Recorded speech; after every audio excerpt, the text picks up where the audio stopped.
Zelensky is holding talks with Kellogg about a possible summit with Putin. Ukraine and the US are working on a basic security guarantee plan.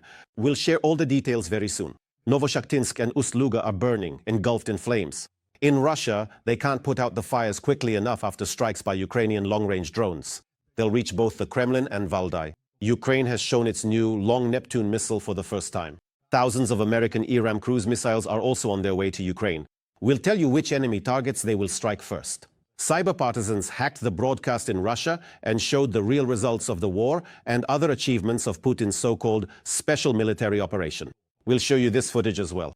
All this and more in detail right now. In the meantime, subscribe to the Ukraine Today channel and give this episode a like. The Russian authorities promised to supposedly end the occupation of Ukraine if they are given Donetsk and Luhansk regions is not a concession. This was stated by Ukrainian President Volodymyr Zelensky before his meeting with Germany's Vice-Chancellor and Finance Minister Lars Klingbeil. As for concessions to Russia, I am not aware of any. I do not consider the things voiced by the Russian side, that they are ready not to seize more of Ukraine, to be concessions. I do not consider it a concession when they suggest we withdraw from territories that Russia does not control, Zelensky noted. He also reminded that even discussing such proposals goes beyond the bounds of international law. The president pointed out that, at present, a meeting at the leaders' level depends solely on Moscow as well as on Washington. Because it was the United States of America that proposed a ceasefire on March 7th. We supported this, the head of state reminded. Lavrov, it seems, has become the main Russian newsmaker. Putin's loyal horse over the past few days has spun a lot of tales about the so-called legitimacy of Zelensky and about Nazis in the uniforms of the Ukrainian armed forces. But when asked, when will Putin stop being afraid of meeting with Zelensky? The head of the Russian Foreign Ministry still couldn't come up with an answer. Meanwhile, US Vice President J.D. Vance stated that Russia's war against Ukraine could end within the next 6 months. All the details are in our international review. The Kremlin continues to masterfully distract attention. Lavrov declared that Moscow rejects the US conditions for establishing peace in Ukraine, but at the same time blames Zelensky himself for everything. Supposedly, he is refusing all proposals. Trump raised all these issues at a meeting in Washington where Zelensky and his European sponsors were present. He made it clear that there are several principles that, in Washington's view, must be accepted, including renouncing NATO membership and discussing territorial issues. And Zelensky said no to all of this. He even refused to repeal the law banning the Russian language. How can we meet with someone who only pretends to be a leader? Of course, Lavrov couldn't help but mention a meeting with Putin, even though Zelensky has repeatedly expressed his willingness. But it was the Kremlin that spoke of some serious and lengthy preparations with no set timeline. But now, once again, they are blaming the president of Ukraine. He says his immediate priority is a meeting with Putin. But this is simply a game, a mere game. A game he knows how to play exceptionally well, because he inherently craves drama and intense theatricality in absolutely everything he does. He genuinely doesn't care about the actual substance or the true underlying meaning of anything. But of course they have to blame someone, right? Just not themselves. In fact, after the events in Washington, following that particular incident that had just happened, the Russians basically disappeared completely from the information space for a full 3 days, leaving a noticeable void. They can't afford to offend Trump. So consequently, they absolutely have to shift the entire responsibility onto someone else because, of course, Vladimir Putin was never, ever going to meet with Volodymyr Zelensky, isn't going to, and indeed doesn't plan to at all. As stated by the European Commissioner for Security and Space, Andrius Kubilius, Moscow is simply afraid that Ukraine will actually receive real security guarantees because that would complicate the planning of new aggression. This is an absolutely accurate and undeniably precise statement of fact, which is strongly supported by compelling and irrefutable evidence. Russia does not genuinely want any truly effective security guarantees for Ukraine, primarily because it is firmly set, so to speak, on completely destroying not just the sovereign state of Ukraine, since it demonstrably cannot achieve this ultimate goal by purely military means, as has been clearly shown. It is, as before, intent on destroying Ukrainian statehood. Meanwhile, Vance suggested a possible end date for the war. He said that it could end within the next 6 months. He also expressed optimism regarding Trump's policies. We are trying to negotiate with both the Russians and the Ukrainians to find a compromise and stop the killing. I think the president has tried to pursue a very active, very energetic diplomacy here. The 6 months that Vance mentioned, of course, are not based on any calculations by American think tanks. It's just a rather figurative, let's say, a conceptual and virtual positioning. One absolutely shouldn't expect that such an incredibly complex, deeply entrenched, and profoundly significant conflict between Russia and Ukraine can be resolved in merely 2 days or even just 2 weeks. Andriy Sibiha responded to the accusations from the Hungarian Foreign Ministry regarding threats to their state from President Volodymyr Zelensky. I'll answer in the Hungarian style. There's no need to tell the president of Ukraine what to do or say, or when to do it. He is the president of Ukraine, not of Hungary. Hungary's energy security is in your own hands. Diversify and become independent from Russia, like the rest of Europe. On August 25th, Germany's finance minister Lars Klingbeil arrived in Ukraine on an unannounced visit, and upon arrival stated that Ukraine can continue to rely on Germany's unwavering support. Perhaps not publicly, but Germany will now be considering specific sectors much more concretely, let's say, with a significant focus on establishing a joint military-industrial complex with Ukraine. And in fact, in some significant ways, this is much more interesting because it's a much more concrete and tangible signal than, for example, Merz's recent visit to the region. Meanwhile, the German foreign minister stated that concessions from Ukraine are only possible when it receives real security guarantees, essentially the same as NATO membership. Without this, demanding the return of territories is simply impossible. Well, at least it's good that someone in Europe understands this. The US President's special envoy, Keith Kellogg, stated that diplomatic work on security guarantees for Ukraine is ongoing and very complex. He made this statement during a press briefing following the National Prayer Breakfast in Kyiv the day before.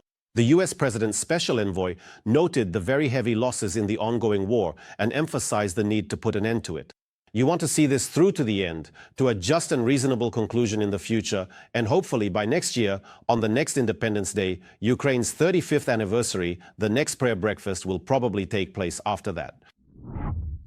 For the first time in Ukraine, the long-range modification of the Neptune cruise missile, known as the Long Neptune, has been officially unveiled. This refers to a missile capable of striking targets at a distance of up to 1,000 kilometers.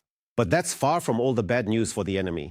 The General Staff of the Armed Forces of Ukraine has confirmed the strike on the terminal in the port of Ust-Luga, the Novatek complex where gas condensate is processed into oil, kerosene and fuel oil, halted operations after a drone raid on Sunday, Reuters reports, citing industry sources.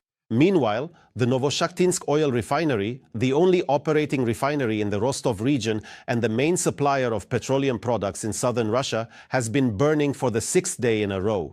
More details about this and other topics in our military review. A successful offensive operation. The occupiers lost about a company of personnel. The main intelligence directorate of the Ministry of Defense and the Third Corps drove out the Russians and regained control over the settlement of Novomikhailivka in the Donetsk region. This allows the Ukrainian defense forces to strengthen their defensive positions in this direction and, moreover, to improve the capabilities of the Ukrainian defense forces in using unmanned aerial vehicles and taking into account the terrain to generally enhance the overall character of the defense forces' positions for further repelling attacks by the occupiers. The Kremlin seeks to capture the entire territory of the Donetsk region, which has long been a goal of the Russian dictator. In particular, he has stated that he would freeze the war in exchange for full control over the region, but the defense forces continue to push the enemy out and fight for every piece of Ukrainian land. At the moment, the occupiers are tasked with taking control of the largest industrial centers. These are Kramatorsk, Drushkivka, and Kostyantinivka, plus the Pokrovsk agglomeration, Pokrovsk, Mirnorad, Dobropilia.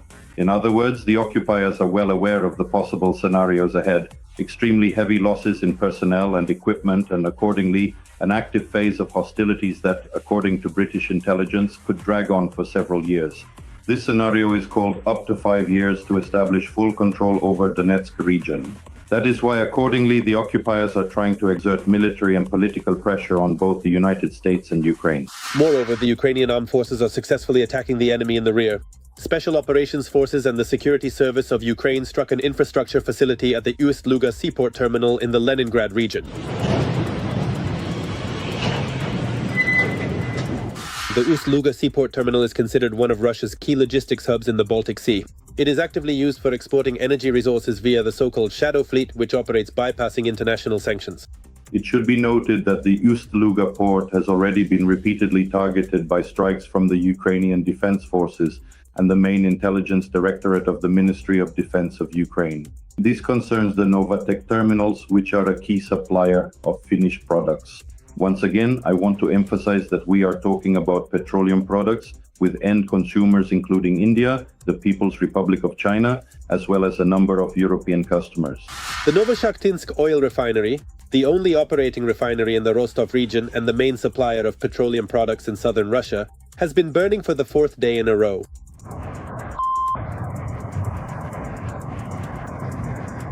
It will go, it will go.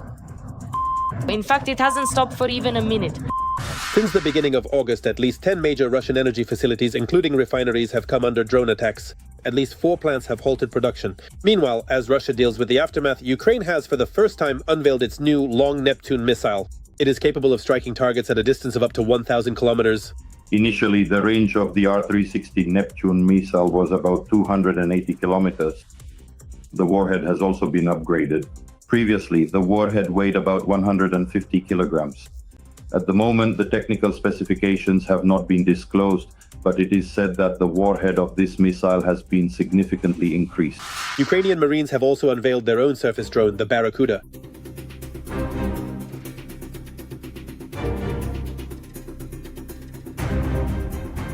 The drone's design features a modular system that allows for the use of various types of weaponry. The released video shows the use of single-shot grenade launchers. The drone is also capable of laying mines in the water area.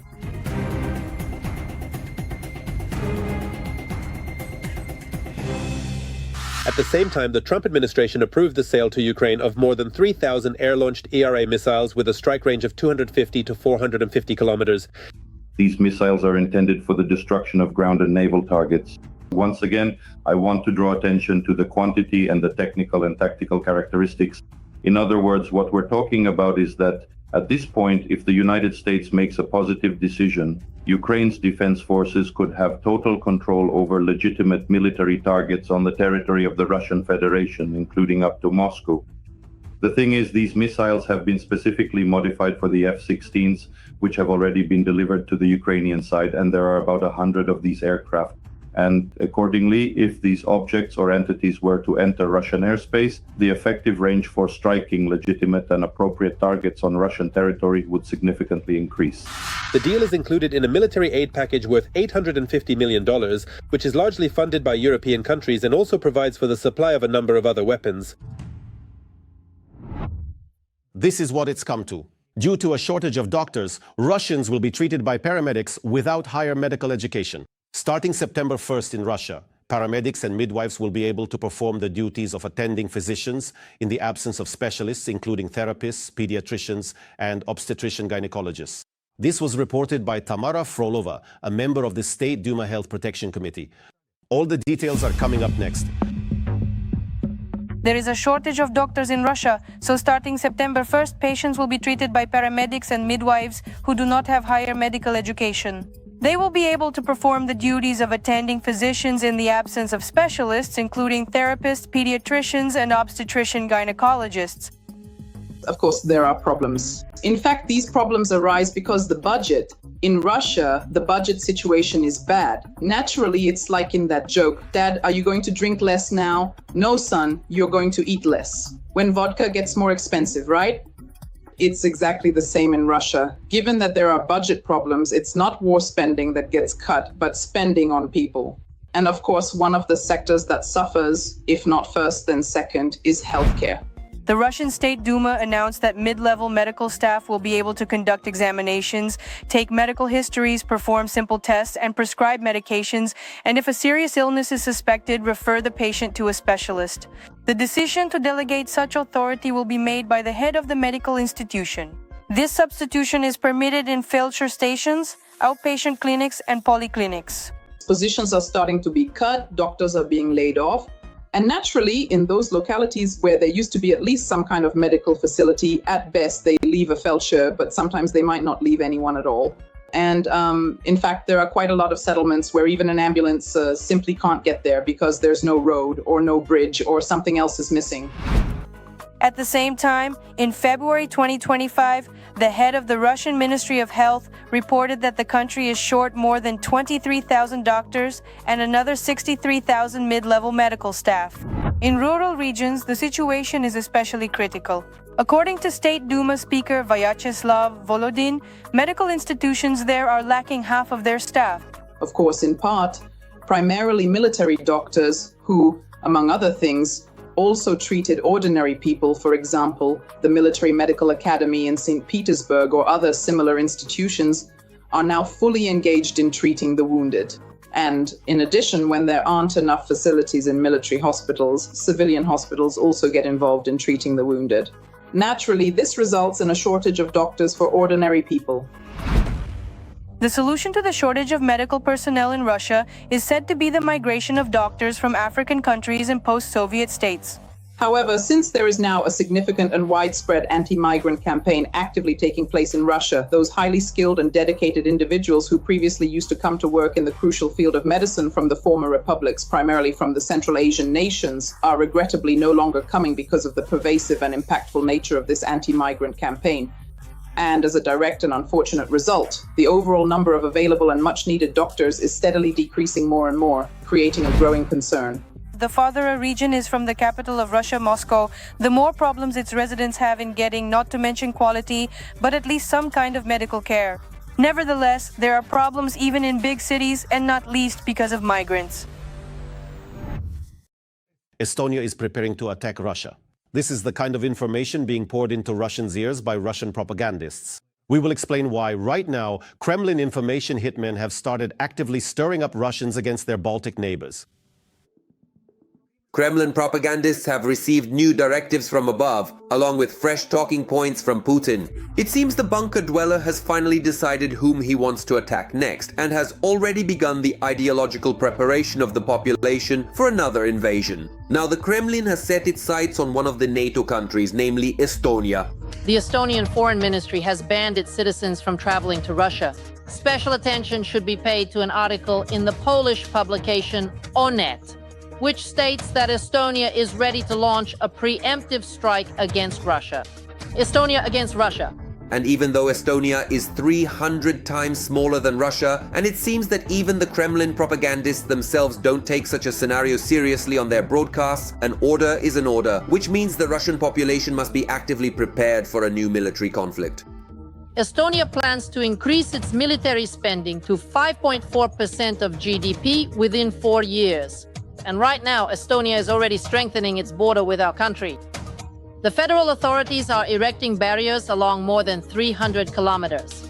The civilian population is preparing for a hypothetical conflict with Moscow.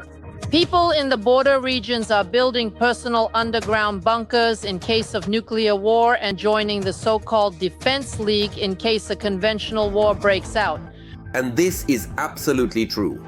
Estonia is preparing not to attack, but to defend itself from Putin, especially since the Russian Foreign Ministry officially considers the Baltics a potential zone for another conflict. The Journal of the Russian Ministry of Foreign Affairs, International Affairs, published an article about the Baltic Sea, in which it suggested considering it a potential theater of military operations. This is a specific operation by Russian special services aimed at destabilizing the situation in our country.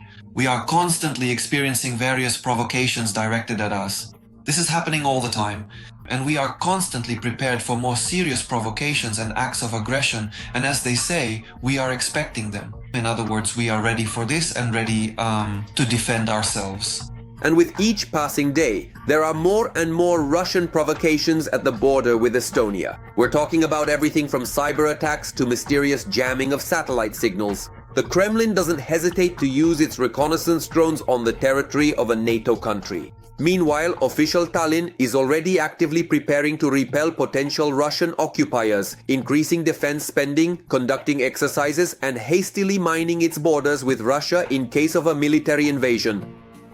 Russia does not choose its means in this brutal war it is waging. It violates all sorts of agreements to which it itself has acceded. First and foremost, we must focus on how to protect our country, NATO, and the EU. Estonia will, without a doubt, approach this very responsibly. In Estonia, the current and prevailing trend is precisely that we profoundly realize. Unfortunately, I must emphatically emphasize, especially after President Donald Trump came to the White House and assumed his significant role, that we must competently handle any potential and significant aggression from Russia entirely on our own. Right now, we are diligently putting a substantial amount of concerted effort into being fully prepared to effectively defend ourselves completely independently and autonomously. And this is completely at odds with the Kremlin's plans. As military analysts explain, given the pace at which the defensive line is being built in Estonia and the endless string of failures suffered by the Russian army in the war in Ukraine, Putin simply does not have the resources or means to open a full-fledged second front.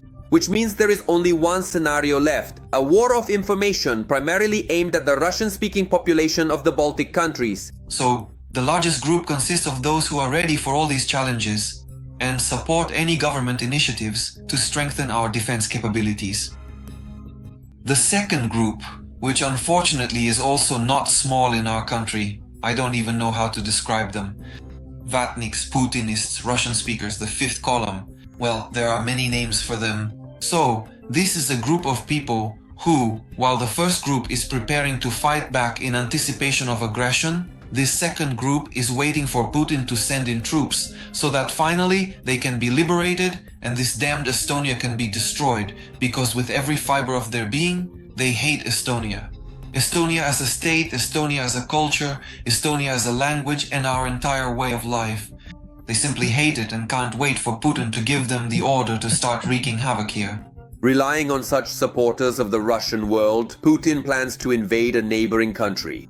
That is precisely why analysts tend to believe the bunker dweller chose comparatively small Estonia as a potential victim. With a population of less than 1.4 million people, small Russian sabotage groups under the right circumstances and with the support of Estonia's Russian-speaking population might attempt to repeat in Tallinn the scenario of the 2014 Crimea and Donbas takeover. Small groups of unidentified men without insignia seized, in classic fashion. The post office, telephone exchange, telegraph, an ATM, maybe, I don't know, an electronic store or an alco market, just like we saw in Donetsk, Luhansk and Crimea. And after that, the creation of some sort of territorial autonomy is proclaimed. The local population cheers and supports it enthusiastically. Tanks are brought in and that's it. This is now a sovereign republic that asked Putin to annex them. So once again, in Donetsk, we saw a tiny number of genuinely pro-Russian citizens who, in a situation where the authorities were paralyzed and indecisive, managed to organize barricades, seize district police stations, and gain access to firearms.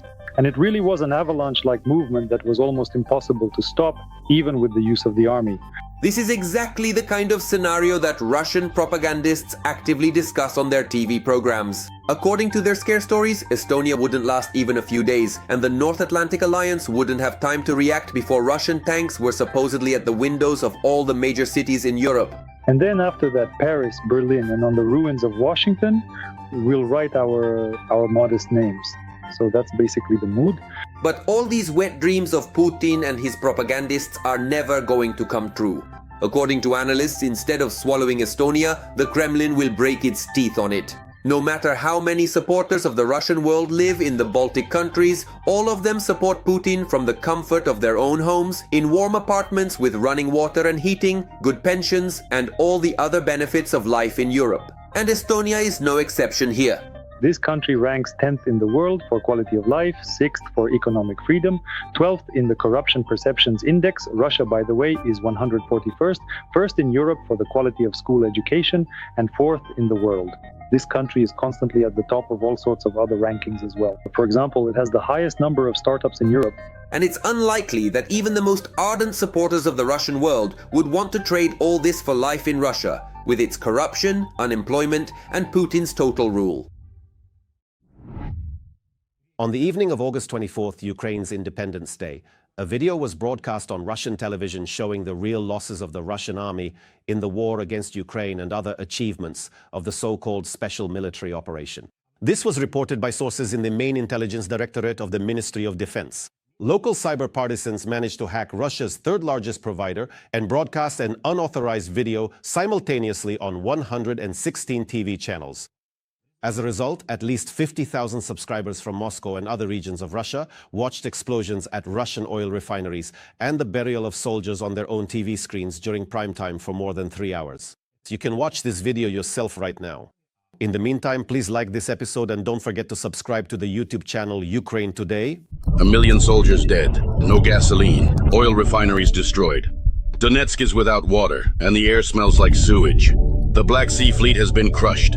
The ships are either at the bottom or hiding in harbors. 3.5 years of war, and Putin hasn't fully captured a single region of Ukraine. Ukraine is still independent, but now it can strike any city in Russia. Our children have learned the sound of the air raid siren.